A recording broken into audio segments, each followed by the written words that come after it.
আগামী দিনে দ্রব্যমূল্য বাড়বে এ ব্যাপারে কোনো সন্দেহ নেই এবং এটা বাংলাদেশের তহবিল, সরকারি তহবিলকে এটা থেকে রক্তক্ষরণ হচ্ছে।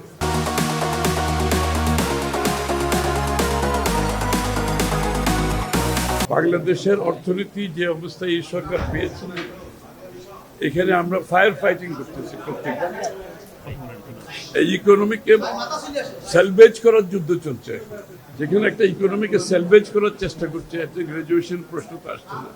ইকোনমির সব মানদণ্ড নিম্নগামী আমরা যখন দায়িত্ব নিয়েছি, তো সুতরাং সেখানে তো গ্রাজুয়েশনের প্রশ্ন আসছে না। তার উপরে হচ্ছে বাংলাদেশের এখন মধ্যপ্রাচ্যে যে যুদ্ধ চলছে, এটার ইম্প্যাক্ট অনেক বড় এবং এটা বাংলাদেশের তহবিল, সরকারি তহবিলকে এটা থেকে রক্তক্ষরণ হচ্ছে।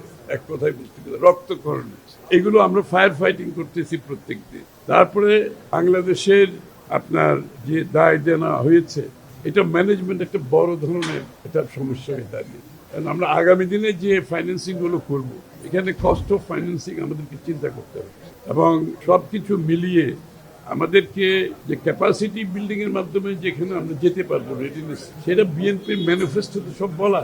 এইগুলো যদি বিএনপির ম্যানিফেস্টো আমরা যদি সময় মতো, যেটা আমরা ইনশাআল্লাহ আমরা ইমপ্লিমেন্টেশন করছি, এগুলো সম্পাদন করলে যে ক্যাপাসিটি বিল্ডিং এর যে কথাটা আছে সেটা হয়ে যাবে। তখনই আমরা রেডি হব, তখনই গ্রাজুয়েশনের দিকে যাব। এই মুহূর্তে গ্রাজুয়েশন দিকে যাওয়ার কোনো সুযোগ নেই। না, এটা তো আমরা যেহেতু এক্সটেনশন চাচ্ছি, সুতরাং এক্সটেনশন যখন হবে ওই 3 বছরের মধ্যে আমাদের রেডিনেস যে বিষয়গুলো আছে, এগুলো বিএনপির ম্যানিফেস্টোতে সব বলা আছে। বিএনপির ম্যানিফেস্টোর সাথে রেডিনেস অ্যালাইনমেন্ট হয়ে গেছে, কারণ আমরা তো এগুলোকে মাথায় রেখে তো আমরা ম্যানিফেস্টো করেছি এবং ইনশাআল্লাহ আমরা তো বাস্তবায়ন করছি একটা পরে এবং সময় মতো করছি। কিন্তু আমরা মনে করি এগুলো সমাপ্ত করতে পারলে আমরা রেডি হব, তখন আমরা গ্রাজুয়েশন। জ্বালানি সংকট তো অতিরিক্ত সংকট। এখন এই যে সমস্যার কথাগুলো আমি বললাম, এর উপরে মরার উপর খারার গা বলে না, এটা এখন জ্বালানি সংকটের মাধ্যমে হয়েছে। শুধু জ্বালানি সংকটটা না, সমস্ত কমোডিটি, খাদ্যদ্রব্য, পণ্য সবকিছু প্রভাব পাবে। টোটাল সাপ্লাই চেইন ক্ষতিগ্রস্ত হচ্ছে এবং সব কিছুতে আগামী দিনে দ্রব্যমূল্য বাড়বে এ ব্যাপারে কোনো সন্দেহ নেই। কারণ সাপ্লাই চেইন যখন ডিসরাপ্টেড হবে, এটা কোনো দেশের আভ্যন্তরীণ বিষয় না, এটা গ্লোবাল বিষয়। আমেরিকাতে তেলের দাম দ্বিগুণ হয়ে গেছে, শ্রীলঙ্কাতে 25% বাড়েছে, আমরা কিন্তু এখনো বাড়াই নেই। কিন্তু এই বিষয়গুলো তো না বাড়িয়ে কতক্ষণ আপনি থাকতে পারবেন।